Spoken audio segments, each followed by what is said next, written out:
Hey guys, what's up and welcome back to my channel. So today I wanted to sit down and talk to you guys about foods that you really shouldn't be eating or different things that you really shouldn't be ingesting when you are pregnant. So let's get started. So I actually just have a little notepad in front of me just so I don't forget anything, but I just wanted to say that it is overwhelming as a new mom. Like when I was pregnant with Jacob, I remember feeling very overwhelmed with what I was able to have and not able to have. And I remember asking my doctor a lot of things and reading every label and all of that sort of stuff. We had a bit of a scare with Jacob in the beginning. I bled really bad and stuff and we thought we were miscarrying, but we didn't. And now we have this sweet little boy with us and I'm just so lucky and thankful for that. But that really did make me overanalyze everything I was taking in. And you will have people tell you that like, oh, you can have that, or you can have this, you can have whatever. Do what you're comfortable with. But these are the things that there's someone here that are like huge no-nos, and then there's some on my list also that are like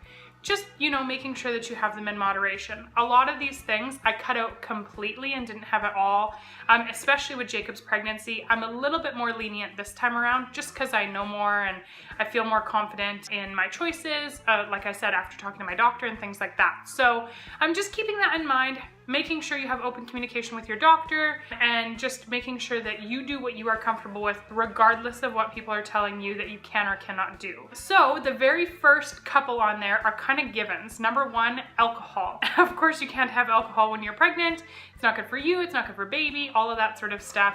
And then of course also drugs or smoking would kind of go along with that, would be my number two. Number three, again, is one that's kind of really well known, and that is the fact that caffeine, you really need to limit the amount of caffeine you take in.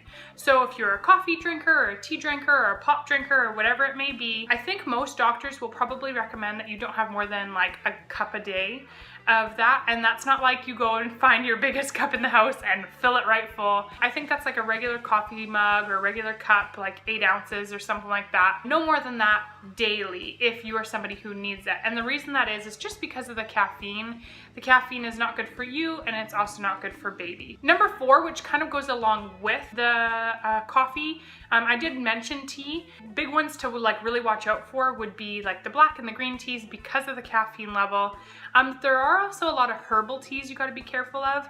And this is something that is really like, it just makes me really anxious. There are a lot of teas out there that contain, because tea is more of a natural drink, they contain things that make your body do weird things. Lemongrass is a huge one. It will actually make your body contract.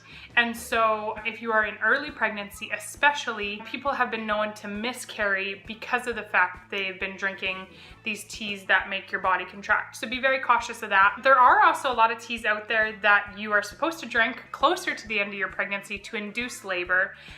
So of course, don't be drinking those. I think there's like red raspberry leaf tea or something like that. Don't be drinking those anytime during the pregnancy unless you are trying to induce the, labor near the end. Number five is another one that's really common, and that is like seafood, shellfish, most fishes, or sushi, things like that. You can't have any raw fish, obviously, and you can't have any fish that's high in mercury. It's not good for baby's development, especially again in early stages, but again, all throughout your whole pregnancy, you really should try to avoid it. Mercury is no good for development. It's no good for baby at all. So you can have things like tuna. They contain really low amounts of mercury. But just again, in moderation, you're not gonna wanna have that every day. So number six is one that most people told me, like, you're crazy, you can have this, you don't have to cut it out. But I did cut it out a lot with Jacob, and I cut it out fairly decent with this pregnancy. I feel like I've done a pretty good job, but that would be deli meats or things like hot dogs and stuff like that, like processed style meats. I don't really know the scientific fact behind it. I just have read and heard that they're just not good for you or baby. And so I feel like things that aren't good for you or baby, they're kind of unnecessary. So I just cut them out. Number seven is a given. Again, that one is raw or undercooked meats. Like poultry or beef or anything like that, you've really got to be careful, mainly because you don't want to get food poisoning or salmonella or anything like that, something that's going to make you really sick. It's not good for you, not good for baby. Anytime you're stressed, your body is under like any sort of sickness, baby reacts to that, so being very careful of that. One thing I will say though, and this is gonna vary on your doctor and you and all that sort of stuff, I craved craved like medium rare steak when I was pregnant with Jacob. And so I talked to my doctor and he said that's completely fine as long as it's heated to a specific temperature. And honestly, I can't remember what that is now, but he said you're totally okay to go ahead and eat steak that is medium rare.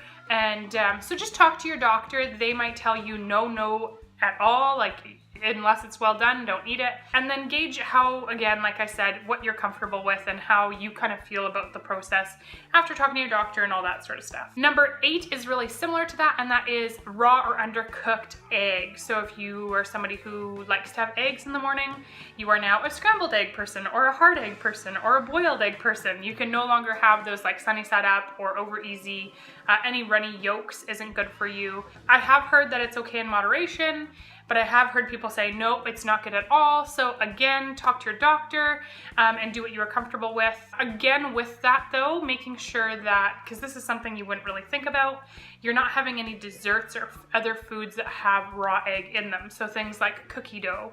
You're not gonna wanna sit down and eat cookie dough because it has raw egg in it, and it's just not good for you or the baby because of, again, different bacterias, and you can develop salmonella and all that sort of stuff. And it's just, you don't want to make yourself sick. So number 9 is another one that has harmful bacteria to it, and that is raw vegetable sprouts. So if you have them in something that, you know, you've cooked them, you're fine. But if you're eating them raw, like in like a salad or something, it's just not good for you. The bacteria that it has isn't good for you or baby. Number 10 is another one that I think a lot of people know, and that is unpasteurized dairy products. So unpasteurized milk or cheese or anything like that.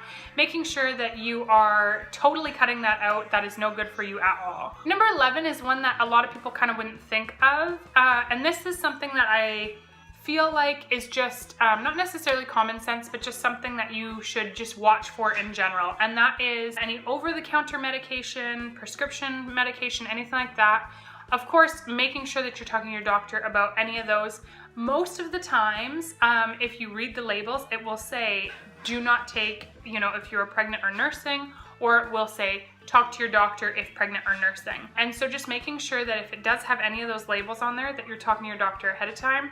If it doesn't have any warning labels on it, I would still just ask. It's better to be safe than sorry. And just making sure that you're consuming things that you know that baby is okay to have and you are okay to have while pregnant. Another thing that I will say is that goes for a lot of different things, making sure that you read labels of any even things that you're putting on your skin.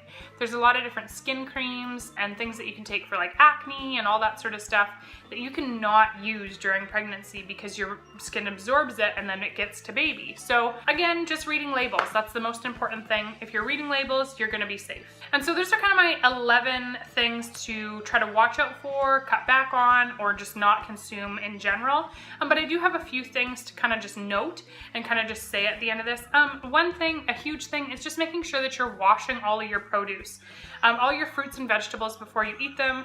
They are sprayed with pesticides and all that sort of stuff, chemicals. So making sure that you're really thoroughly washing them before you go ahead and put that into your body. You should do that anyway, but you really should do that when you are pregnant. And then this one is kind of one that just makes sense, but it is hard to do, and that is just obviously limiting the amount of junk that you allow in your body. So whether that's fast food like takeout, you know, fries and burgers and all that sort of stuff from your favorite fast food place, or like chips or chocolate or cookies or cake, you know, all of that sort of stuff.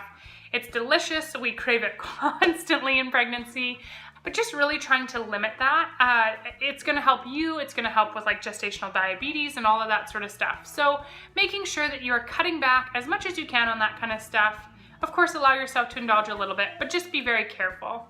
Anyway, guys, I hope that these all helped. I hope that it all made sense, that all of the different things that I talked about are things that either maybe there's some that you didn't know, or there's some that you did know. Comment down below if there's things that I missed that you know about, because it's always so fun to hear about what other people have heard. And just because I know these ones doesn't mean that there aren't other ones out there. So like I said, thank you so much for watching. I hope you enjoyed it. Give it a big thumbs up if you did. Hit that subscribe button to follow along, and we will see you in my next video. Bye, guys.